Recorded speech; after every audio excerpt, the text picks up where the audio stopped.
ریما، کیا عدالت کے سامنے سوال کی بنیاد وہ تھی اور عدالت کو وہاں تک جانا چاہیے تھا؟ یہ تو چلیں ہم آگے جا کے ڈسکس کرتے ہیں، بٹ جس طرح سے عدالت نے اپنے فیصلے کے اندر سارے شہادتوں کو، گواہوں کو پیش کیا ہے، کیا انتہائی سزا بنتی تھی عمران خان کی اس کے اوپر؟ جی شکریہ علینا. 3 پوائنٹس ہیں میرے. پہلا پولیٹیکل ہے، کیونکہ میرا خیال ہے اگر ہم پولیٹیکل کانٹیکسٹ کی بات نہیں کریں گے تو تھوڑا نائیو ہوگا، معصومانہ ہوگا کہ ابھی تو سزا سنا دی گئی ہے کیونکہ کانٹیکسٹ ڈیمانڈ کرتا ہے، اس وقت جو پاور ارینجمنٹ ہے وہ ڈیمانڈ کرتی ہے. بٹ ہم دیکھ سکتے ہیں کہ جب چیزیں تھوڑی تبدیل ہوں گی تو یہ فیصلہ بھی تبدیل ہو جائے گا. انفارچونیٹ لگتا ہے اس ملک کے انصاف کے نظام کے بارے میں یہ کہنا، لیکن اب طویل عرصہ ہو گیا ہے ہم تو یہی دیکھتے ہیں کہ کیسز نہ چلائے میرٹ پہ جاتے ہیں نہ بند میرٹ پہ ہوتے ہیں.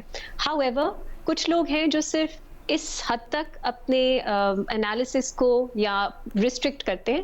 میں اس سے ایک قدم آگے جاؤں گی، کیونکہ میرا خیال ہے بہت سینیکل ہوگا اگر ہم کیس کے میرٹس کو نہ دیکھیں یا ان کو پیورلی ہم پولیٹیکل لینس سے دیکھیں، کیونکہ ایک پورا بیانیہ بنایا جاتا ہے سیاست میں، کچھ سیاست دانوں کے بارے میں، کچھ پارٹیز کے بارے میں. صرف ایک کہانی یہ نہیں ہے، اور بھی کہانیاں ہیں جو اس سے جڑی ہیں کہ کس طرح آپ کے پاورفل لینڈ ڈیولپمنٹ مافیاز ہیں وہ اقتدار میں جو ہوتا ہے اس کے ساتھ مل کے کیا کھلواڑ کرتے ہیں اس ملک کی عوام کے ساتھ، اس ملک کی زمین کے ساتھ. تو وہ بھی ایک امپورٹنٹ میرا خیال ہے کہانی ہے اس میں جو ہمیں نظر آتی ہے. اور تیسرا جو میں بات کرنا چاہوں گی وہ ہے کرمنالٹی کی، کہ ایک کرمنل ٹرائل جو ہے اس کے کچھ ریکوائرمنٹس ہوتی ہیں، پروف بیونڈ ریزنیبل ڈاؤٹ ہونا ہوتا ہے. یہ پورا ہوا کہ نہیں اس پہ بات کروں گی. بھٹی صاحب نے جو پوری بات کی کہ ملک کے بچوں کے لیے ایک کام کرنے چلے تھے عمران خان صاحب، اس کو ہم کرپشن کہہ رہے ہیں. انفارچونیٹلی میں اس کو اس طرح نہیں دیکھتی. ہمارے سامنے جو پبلک ریکارڈ کا اور ججمنٹ میں بھی جن پہ تفصیل سے بات کی گئی ہے وہ فیکٹس کچھ تھوڑے مختلف ہیں. وہ ایٹ لیسٹ میری نظر میں رانگ ڈوئنگ، سسپیشس کانڈکٹ ضرور دکھاتے ہیں. اور میں اس کو تھوڑا سا 2-3 پوائنٹس کا ذکر کرنا چاہوں گی.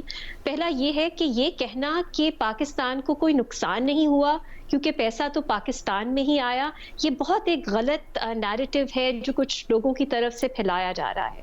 جب این سی اے نے اپنی اسٹیٹمنٹ میں کہا کہ the money shall be returned to the state of Pakistan، میرا نہیں خیال کہ اگر آپ پورے کانٹیکسٹ کو دیکھیں، اگر آپ جس لا کے تحت یہ پروسیڈنگز انکوائری چل رہی تھی وہ، اور اس کے بعد جو پورا ریاکشن آیا پاکستان سے نہیں دنیا بھر سے جو مانیٹر کر رہے ہیں کہ یو کے میں اس قانون کی امپلیمنٹیشن کس طرح ہوتی ہے، اگر آپ سب کو دیکھیں تو نظر آتا ہے کہ یہ پیسہ جو ہے یہ پاکستانی لوگوں کے لیے پاکستانی اسٹیٹ کو ملنا چاہیے تھا.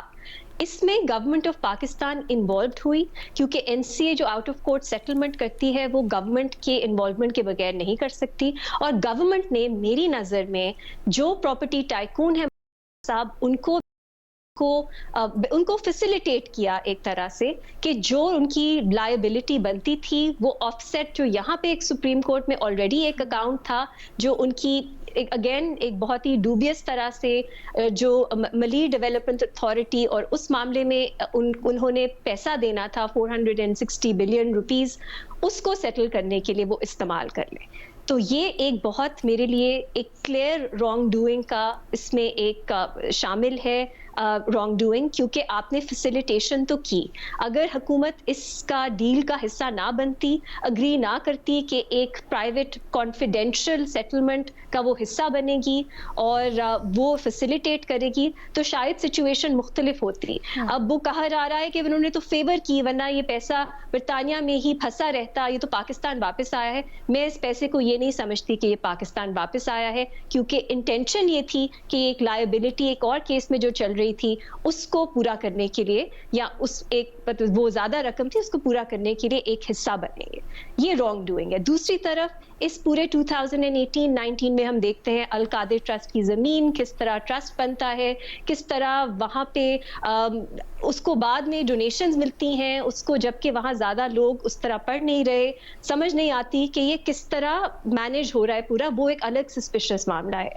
تیسرا، کیبنٹ میں جب یہ معاملہ پیش کیا جاتا ہے گورنمنٹ کے اگریمنٹ کے بعد اس کو کس طرح اپروول ملتا ہے, اس کے بعد گورنمنٹ کتنی خاموشی سے سیکریسی کے ساتھ اس پہ چلتی ہے, یہ بھی سسپیشس ہے بہت. تو جب ہم ان سب چیزوں کو ملا کے دیکھتے ہیں, میرے لیے کلیئر رانگ ڈوئنگ نظر آتی ہے. اور اس کو یہ دکھانا کہ عمران خان صاحب تو فیور کر رہے تھے بچوں کے لیے اور وہ تو یہ جو پیسہ ہے واپس پاکستان لا رہے تھے, اس میں مجھے سینس نہیں نظر آتی. اب تیسری بات پہ اگر آ جائے, کرمنالٹی پہ, اس ججمنٹ میں کمزور چیز یہ ہے کہ جو ایویڈنس ہے, جو بنیادی جس پہ آپ بیونڈ ریزنیبل ڈاؤٹ کہہ سکتے ہیں کہ میکسیمم سزا نیب آرڈیننس کے تحت بنتی ہے, وہ اس میں مجھے لگتا ہے ایشوز ہیں. ایک چھوٹی سی مثال آپ لے لیں کہ پورا ذکر کیا گیا, جیسے بھٹی صاحب نے کہا نا ان کے بس پیسے نیب, ہمارے ایک قانون نیب میں لا میں 9A1 میں استعمال کیا ہے کہ گریٹیفیکیشن, کہ آپ کسی کو فیور کریں اور آپ کو گریٹیفیکیشن ملے, اور قانون میں لکھا ہے کہ صرف یہ مانیٹری اس کی ویلیو ضروری نہیں ہے, ہو گریٹیفیکیشن براڈلی ڈیفائنڈ ہے. لیکن اس ججمنٹ میں اس سیکشن کے تحت سزا ہی نہیں سنائی گئی, سزا A2, 4 اور 6 کے تحت سنائی گئی ہے. اس کی لینگویج بالکل مختلف ہے, اس کی ریکوائرمنٹس مختلف ہیں, اور تفصیل میں نہیں گئے جج صاحب کہ وہ ریکوائرمنٹس کیسے پوری ہوتی ہیں. ابھی بھی ایک بہت ایمبیگوٹی ہے کہ ایگزیکٹلی NCA کی سیٹلمنٹ میں تھا کیا, اور گورنمنٹ نے جو سیٹلمنٹ کی, کیبنٹ میں جو اپروول لی, وہ کس چیز کے لیے لی تھی. اب ہم لوگ ایک ایجوکیٹڈ گیس تو لے سکتے ہیں رینا ہمارے پاس, کیونکہ اور بہت سے فیکٹس ہیں اس وقت کی, ہم پریس کانفرنسز نکال کے دیکھیں, میٹنگز جو ہو رہی تھی نکال کے دیکھیں, لیکن کرمنل ٹرائل میں بیونڈ ریزنیبل ڈاؤٹ پروو کرنے کے لیے کیا ایجوکیٹڈ گیس کافی ہے, اس پہ میرا سوال ہے. اور اس ججمنٹ میں اس کو نہیں صحیح طرح رسپونڈ کیا گیا اس سوال کو, جو اسلام آباد ہائی کورٹ نے بھی اپنے بیل ججمنٹ میں اٹھایا. یہ دوسری چیز ہے. تیسری, یہ جب ہم بات کرتے ہیں ان سب چیزوں کو قانونی طور پہ لیگلی کمبائن کرنا, جوڑنا, یہ پروسیکیوشن کا کام ہے, جو میرا خیال ہے جس میں ابھی گیپس ہیں.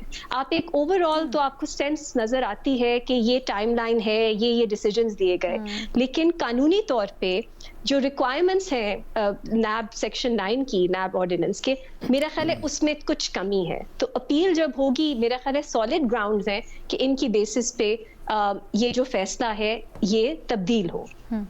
سو یہ میرا اسیسمنٹ ہے پولیٹیکل رانگ ڈوئنگ کی حد تک, اور تیسرا کرمنالٹی کی. اچھا, یہ جو گیپس ہیں یہ کس طرح سے, تھوڑا ہمیں اس کو ایکسپلین کیجیے گا, کیا گیپس آپ کی نظر میں ہیں؟ کیونکہ بادیوں نظر میں تو ایسا لگتا ہے کہ بڑی اچھی طرح سے ایک ٹائم لائن اسٹیبلش کی گئی ہے, بتایا گیا ہے کہ جی اس وقت نہ صرف سرکمسٹانشل ایویڈنس بلکہ ایویڈنس بھی تھا جس کو کورابوریٹ کرتا ہے. سب سرکمسٹانشل ایویڈنس ہے انفارچونیٹلی, کیونکہ اس کی جو بنیاد ہے کہ آپ نے فیور دیا, وہ فیور ایگزیکٹلی کیا تھا, یہ ایجوکیٹڈ گیسز ہی ہیں جو ہم کر رہے ہیں, کیونکہ ہمارے پاس وہ ڈاکیومنٹس موجود نہیں ہیں. اب یہ پروسیکیوشن کا بھی قصور نہیں ہے, شاید یہ طریقہ کار ہی ایسا تھا کہ آپ نے ایک ایسی سیٹلمنٹ تھی جو ہوتی کانفیڈینشیل ہے, آپ نے اگری کیا تب, اب شاید آپ اس کو تبدیل نہیں کر سکتے. لیکن اس کے بغیر ایک بیونڈ ریزنیبل ڈاؤٹ پروو کرنا کیس مشکل ہے.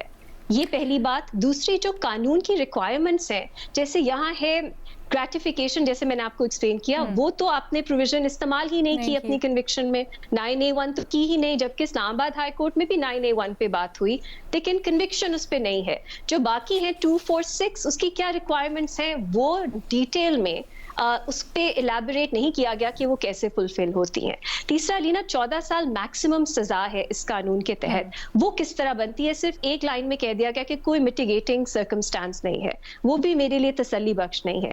بشرا بی بی کا اس میں کیا رول ہے, کیا ان کی اس طرح کی سزا بنتی ہے, وہ بھی تسلی بخش نہیں ہے میرے لیے, جس طرح اس کو ڈسکرائب کیا گیا. تو یہ 3-4 چیزیں ہیں. اور جو ہم سب بات کرتے ہیں نا, پروسیکیوشن کے پاس جو وٹنسز ہیں ان کے بیان ایز سچ کوئی ویٹ زیادہ میری نظر میں اس کہانی کو نہیں دیتے. جو ہمارے پاس, اگر ہم ججمنٹ نہ بھی پڑھتے, جو ہم بات کرتے ہیں وہی چیزیں جو میڈیا ٹرائل ہو رہا تھا اس میں جو سرکمسٹانشل ایویڈنس سامنے آ رہا تھا. جی آپ کہہ سکتے ہیں. سو میری نظر میں یہ سب بہت اسٹرانگ سرکمسٹانشل ایویڈنس ہے. کچھ چیزوں کے لیے میں کہوں گی, میرے لیے ایٹ لیسٹ میں سمجھتی ہوں، مجھے نظر آتا ہے رانگ ڈوئنگ ہے، لیکن کرمنالٹی از سم تھنگ ایلس، اور اس میں میری نظر میں وہ بیونڈ ریزنیبل ڈاؤٹ یہ انگریڈینٹس پورے نہیں کر سکی ہے ججمنٹ. اچھا، یہ کہا جاتا ہے نا کہ وائٹ کالر کرائم میں زیادہ سرکمسٹانشل ایویڈنس کی امپورٹنس ہوتی ہے، کہیں نہ کہیں آپ اتنا نہیں پروو کر سکتے ڈاکیومنٹیشن سے. تو اس فیصلے کے اندر آپ کو وہ کہاں تک سچ لگتا ہے، اور اگر یہ آگے جاتا ہے جیسے اپیل کی اب بات ہو رہی ہے تو کیا سسٹین کر پائے گا آپ کے خیال میں؟ یہی میں نے پہلے بھی کہا، that's true. This is why اس طرح کے معاملات میں جہاں جو آپ کی بنیاد ہے آپ کے کیس کی وہی ایک کانفیڈینشیل ڈاکیومنٹ ہے، تو آپ کس طرح اس کو پروو کریں گے. اس لیے وائٹ کالر کرائمز جو ہے اس میں کرمنل سزائیں جو ہیں ان کو پروو کرنا، ان کا ایویڈینشری تھریشولڈ بہت مشکل ہوتا ہے. سو یہ سرکمسٹانسز ہمارے ایسے ہی ہے، اسی طرح یہ کیا گیا. انفارچونیٹ بات ہے کیونکہ شاید ہم سچ تک کبھی پہنچ ہی نہیں سکیں گے کہ ایگزیکٹلی کیا تھا اس سیٹلمنٹ میں، کیونکہ لوگوں کے بالکل مختلف موقف ہیں اس پہ. لیکن میرا ایجوکیٹڈ گیس یہ ہے کہ پراپرٹی ٹائکون کو فیسیلیٹیٹ کیا گیا حکومت کی طرف سے. ان ریٹرن القادر ٹرسٹ کی زمین جو ہے وہ عمران خان بشرا بی بی ٹرسٹ بنا، اس کے وہ بینیفیشریز تھے. اور اس کے علاوہ ہم بعد میں بھی دیکھتے ہیں ڈونیشنز ان کو ملتی رہیں، تو یہ چیزیں کنیکٹڈ ہیں، یہ نظر آتا ہے ہمیں. لیکن کرمنالٹی کی حد تک سوال یا نشان.